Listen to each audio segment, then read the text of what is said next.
तुम अब्बास का बहुत करीबी दोस्त थे ना? मैंने और अब्बास ने अपनी जवानी एक साथ गुजारी। सिफैन में हम दोनों साथ साथ लड़े। एक ही खेमे में सोते थे और आधी आधी रात तक गुफ्तगू किया करते थे। अब्बास की आरजू थी कि इतना ताकतवर हो जाए कि जुल्फिकार अली का वारिस बन सके। वो मौला अली की तन्हाई को पूरे वजूद के साथ महसूस करता था। वो उस मकाम पर पहुंचना चाहता था कि जब मौला अली के बराबर में खड़ा हो जाए तो मौला अली कहें, अब मुझे लश्कर की जरूरत नहीं, अब्बास मेरे लिए लश्कर के बराबर है। उन दिनों हम दोनों बच्चे थे, किसी गिनती में न थे। अब्बास इस बात पर बहुत नाराज था, बिलाखिर बर्दाश्त न कर सका। एक दिन मेरे बाबा मालिक के सामने खड़ा हो गया और तन कर कहने लगा कि मालिक, आपको आज मुझे अपने साथ मैदान में ले जाना होगा। बाबा मुस्कुराए। अब्बास को मजीद गुस्सा आया और शेर की तरह गुर्राया कि मालिक, आप समझते हैं कि मैं कमतर हूं? मैं आपसे मुकाबले के लिए तैयार हूं। अगर मैं जीत गया तो मुझे अपने साथ ले जाइएगा। मेरे बाबा फिर मुस्कुराए। अब्बास चिल्लाया कि मालिक, मैं मजाक नहीं कर रहा कि आप मुस्कुराए जा रहे हैं। मेरे बाबा ने अपनी हंसी रोकी और जवाब दिया, अब्बास मेरी जान, मैं जानता हूं कि तुम बहुत अच्छा लड़ते हो, मगर तुम कमर बनी हाशिम हो। तुम्हें सिफैन की स्याह रातों पर चमकना होगा ताकि वो चांदनी रातें बच जाएं।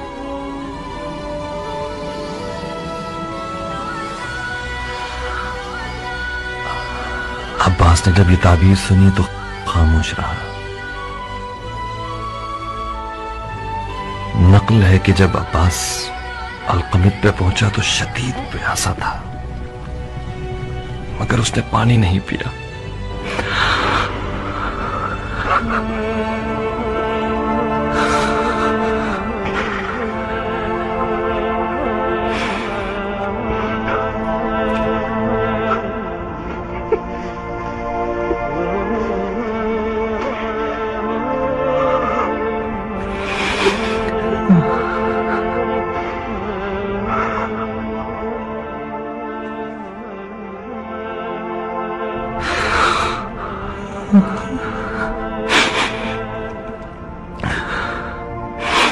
एक रात अब्बास पसीने में नहाया हुआ नींद से घबरा के उठा। बार बार अपने हाथों को और मुझे देखता था। मैंने पूछा, कोई ख्वाब देख लिया? उसने कहा हाँ। मैंने पूछा, क्या ख्वाब देखा? टूटती हुई सांसों में मुझे जवाब दिया, इब्राहिम, मैंने ख्वाब में देखा कि मेरे हाथ नहीं है, मेरे हाथ खो गए थे। मैं अपने हाथों को ढूंढ रहा था कि अचानक मैंने गिद्ध के जैसा एक परिंदा देखा जिसकी चोंच में मेरे हाथ थे। वो मेरे हाथों को खाना चाहता था। मैंने उसे पत्थर से मारना चाहा, मगर मुझे ख्याल आया कि मेरे पास तो पत्थर उठाने के लिए हाथ नहीं। मैंने चिल्ला के कहा, ओ लाशखोर, मेरे हाथों को मत खाओ, वो हाथ मेरे ही हैं। अचानक गिद्ध बोलने लगा, अब्बास, तुम इन हाथों का क्या करोगे जब तुम्हारे पास इतने प्यारे पर हैं? मैं भूखा हूं, मजबूर हूं, मेरे पर टूटे हुए हैं।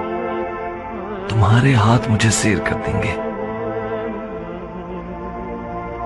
तुम अपने उन खूबसूरत परों के साथ परवास करो, जाओ आसमान पे उड़ो।